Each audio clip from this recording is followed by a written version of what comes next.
if you were graduating from college now and really passionate about investing and finance, what type of jobs would you be looking for? Meaning investment banking, asset management, etc. Yeah.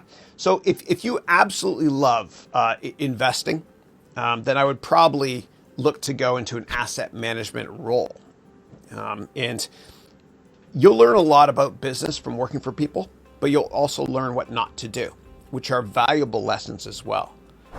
But if you love investing, maybe a hedge fund may make sense for you initially, but make sure it's a very long-term focused hedge fund and not a short-term focused one. And the best type of hedge funds to work at are what are called tiger cubs. And Julian Robertson is an icon in the hedge fund industry. And he founded a great hedge fund in the early 80s called Tiger. And he was successful because he was very long-term focused. He wasn't fooled by randomness. He wasn't a trader. And he's a fundamental investor. And his investments are usually 3 years out, right? That's long for a hedge fund. And what came out of Tiger, and the reason I'm mentioning it, is what came out of Tiger were a number of different hedge funds, people that were smart that worked at Tiger. And they're called Tiger Cubs. So if you can, try to work for a Tiger Cub, and you can Google it and see a list of those hedge funds. I think that's a worthwhile thing to do. Make sure you love finance though. Like if you weren't allowed to work or go to school for 30 days and you're not allowed to travel, what would you do with your time? If it's stocks, then go for it. Go for it. Or maybe start at like a place like Goldman Sachs, like I did before I worked in the hedge fund industry, and then work in some role there on the sell side. And then I left Goldman to join the buy side. I worked at a big hedge fund called Citadel, great hedge fund. But make sure you do it because you absolutely love doing it, because a lot of people are depressed on Wall Street. And the reason is, and I'm guilty of this, because there's a lot of insecurity and people basically are never happy around bonus season. It's disgusting. And I'm a victim of this too. So what usually happens on Wall Street and in different financial centers around the world is around Christmas every year, end of the year, you get a bonus. And it's usually much bigger than your base salary, unless it's a bad year, in which case you get nothing. And nobody's happy because what they do is everybody compares himself to the schmuck or the person that made way more than they did. It's brutal.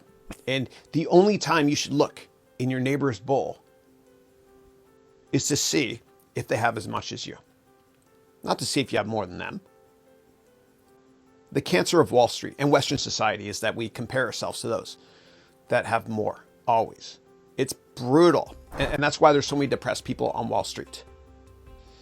And I read a great book from the Dalai Lama, which I recommend that you all read as well. It's called The Art of Happiness.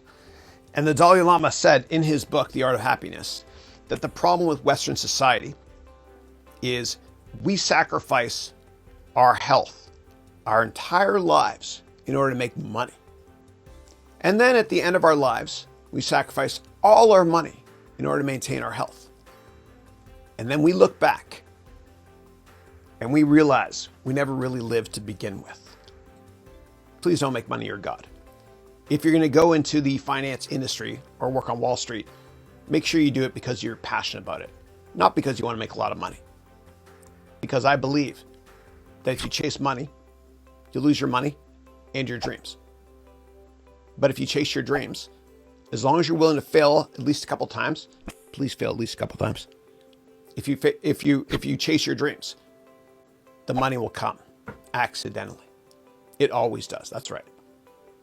You just got to cut off everybody in your life that's negative, that's telling you what career you should go into, and just do what you're passionate about. You know, Mark Twain said, the two most important days in your life are number one, the day you're born, and then number two, the day you find out why. What's your why? What's your purpose? What are you passionate about in life? I want you to run after that and ignore all the naysayers, because as Confucius said, when you have an occupation you love, you'll never work a day in your life. And if I can humbly help you to find out what your passion is in life, then I've done my job.